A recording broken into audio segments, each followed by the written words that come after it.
নিজেদের লোকজনকেই সামলে রাখছে সেটা দেখবো, না অন্য জায়গায় গিয়ে দেখবো কতগুলো ইউটিউবার, কতগুলো কন্ট্রোভার্সি ক্রিয়েটার ওখানে গিয়ে এদেরকে উচ্চাসনে বসাচ্ছে বা মাথায় হাত বোলাচ্ছে বা বিপদে ফেলছে? কোনটা দেখবে?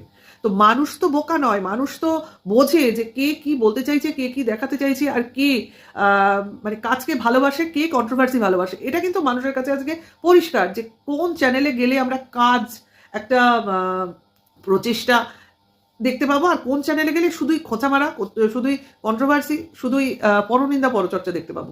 কাজেই এটা শুধুমাত্র সম্ভব হচ্ছে ভিউয়ার্সদের জন্য, মানে তারা তাদের প্রকৃত ব্লগারকে খুঁজে পাচ্ছে এবং তারা সেভাবেই চুজ করছে।